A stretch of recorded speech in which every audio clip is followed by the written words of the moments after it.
Hello and welcome back to the channel. Today I'm trying to defeat fairy stockfish with 3 levels of explosive pieces. Let's get started with game number 1. Game number 1, we have the grenade, which moves like a queen and can explode any piece besides the king and the queen, 1 square in each orthogonal direction when it captures. So it's not a particularly strong piece, but I'm still pretty optimistic that I can potentially give it up for a decent amount of material.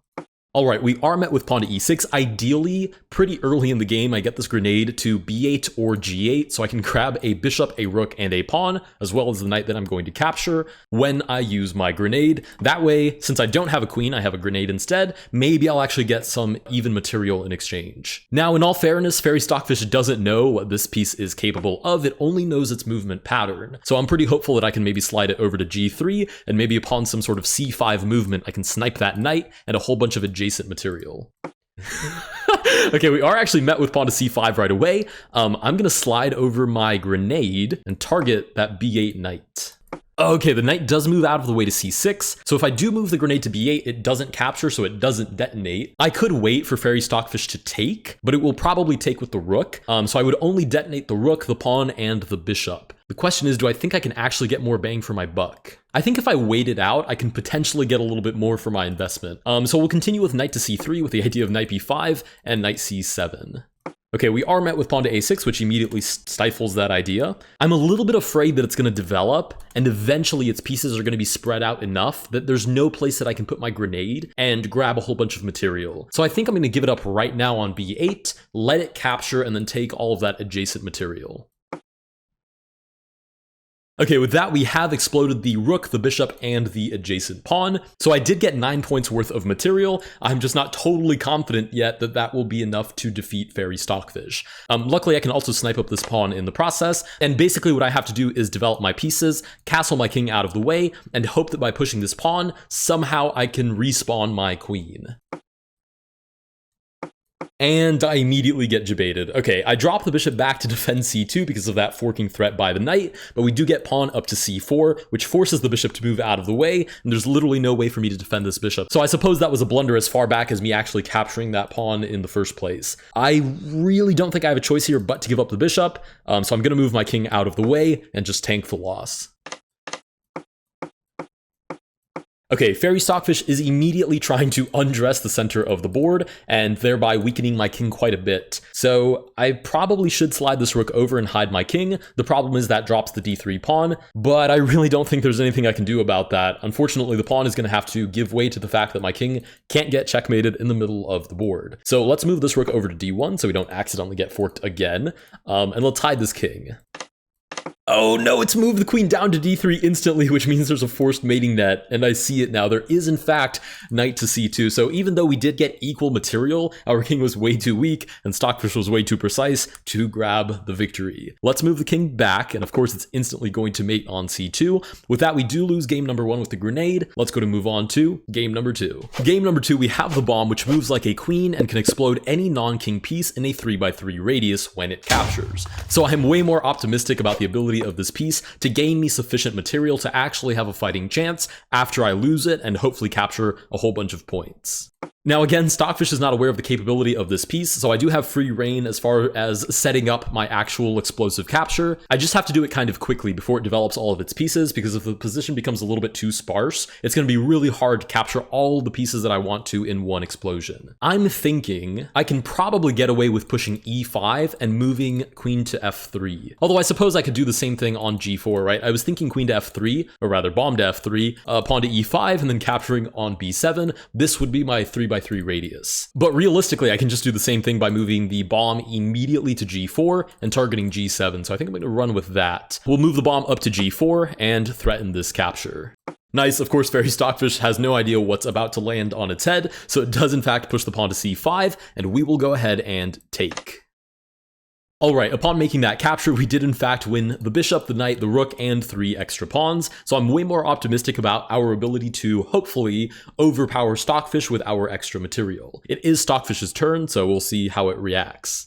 Okay, it does push the pawn up to d5, challenging the center right away, which makes a lot of sense considering my pieces are extremely underdeveloped. My goal for the next 7 to 10 moves is catch up on development, of course, and then eventually probably protect my king, and after all of that, I'll try and go for a pawn push. I feel like that's just the cleanest way to apply pressure to an engine that is very tactically sound. I need something relatively straightforward, so as a human, I don't sort of lose sight of my advantage.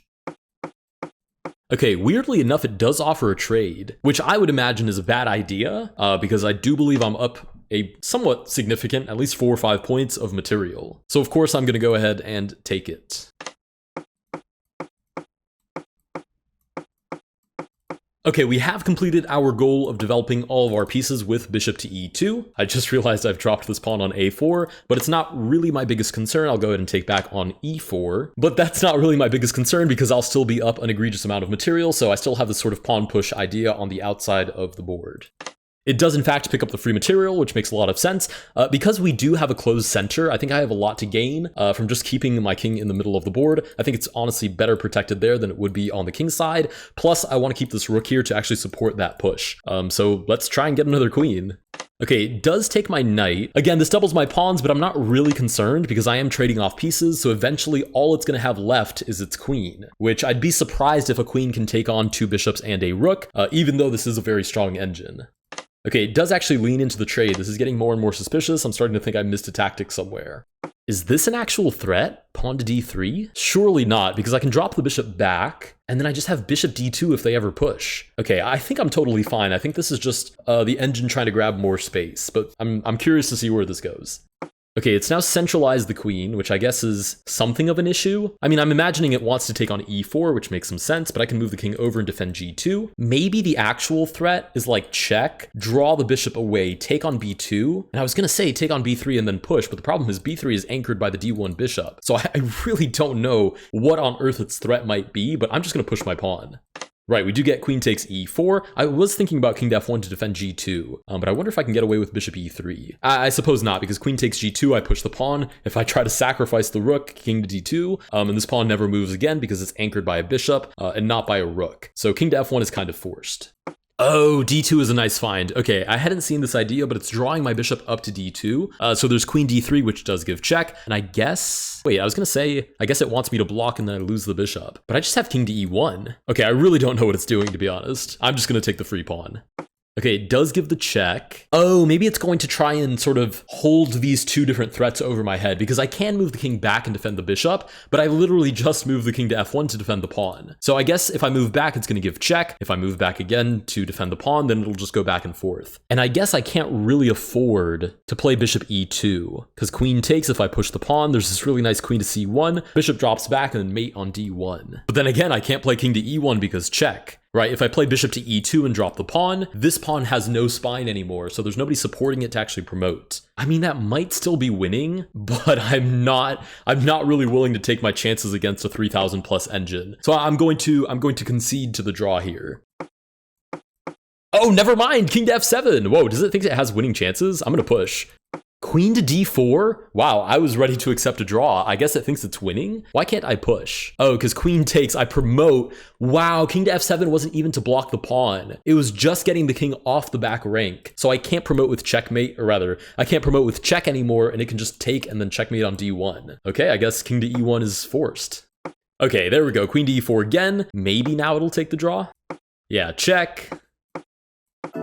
And that does end the game in a draw by 3-fold repetition. We've improved from a loss to a draw. Let's go to move on to the nuke. But first, if you want to learn your openings, you should check out the sponsor of today's video, chessreps.com, which offers easy step-by-step opening lessons. Try puzzles that are completely free and come from real games, like this game, where I can see how the fried liver opening led to this nasty checkmate.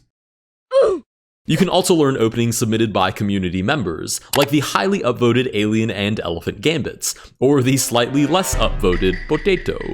Drill your openings and keep track of your learning progress before slam dunking your opening prep on your next opponent. If you want to support the channel and become an opening menace, check out chessreps.com. Now, back to the video. Game number 3, we have the nuke, which explodes any non-king piece in a 5x5 radius when it captures. So my idea here is extremely straightforward. I'm just going to push the pawn to e4, bring my nuke out to f3, slide over to either g3 or b3, whatever's more convenient based on what Stockfish plays, or I suppose c3, and then drop the nuke on c7 and absolutely obliterate this entire half of the board. If I don't manage to win that against Stockfish, that might be my last day playing chess. Right, we do get pawn to e6. Let's develop that nuke. I'm extremely anxious to get all of Stockfish's pieces off of the board before it develops too much. Oh no, okay, it loves playing this, pawn to c5. Okay, it's actually not that big of an issue because technically if I drop the nuke on c7 and get captured, that's still a captured piece, and then a 5x5 radius would include the pawn that's just now moved to c5. So actually this doesn't change anything. I suppose nuke to g3 is called for, and we're looking at c7. Okay, knight to c6 is still well within the radius of the nuke's explosion, so we'll drop it on c7 and bait that capture. Alright, upon the queen capturing, we have in fact cleared out a 5x5 area of the board. The king is still intact because the nuke doesn't affect the king, but we have such an obscenely large material advantage that I would genuinely be blown away if we don't just run over the engine with all of these extra points on the board. Of course, the engine is going to fight back, so it's going to try and develop its pieces, but there's just no way I can't convert this. I'm going to go ahead and develop all of my pieces. If I can get trades on the board, then I will, and then eventually I'm just going to push one of these pawns. Genuinely, I cannot imagine a universe where the engine manages to stop it with this few amount of material. Okay, we've developed all of our pieces, we've castled.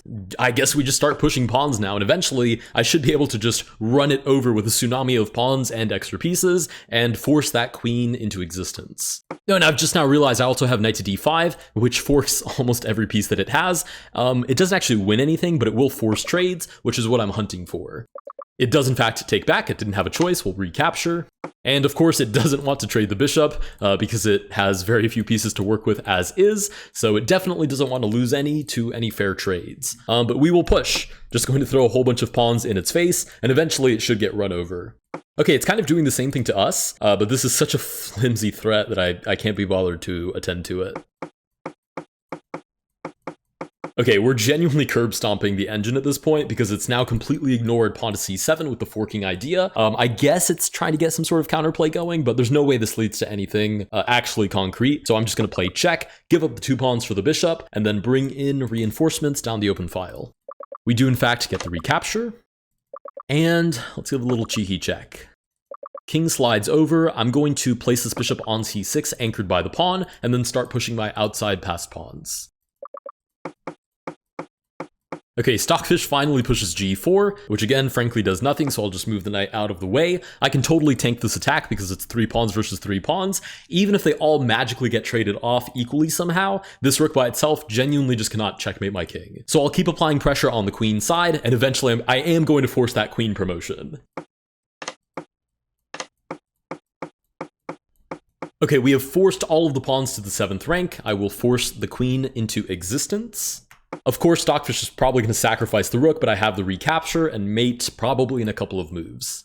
Oh, it doesn't. Interesting. Okay, we'll promote to a 2nd queen. Don't mind if I do. Finally it takes. We'll go ahead and take back.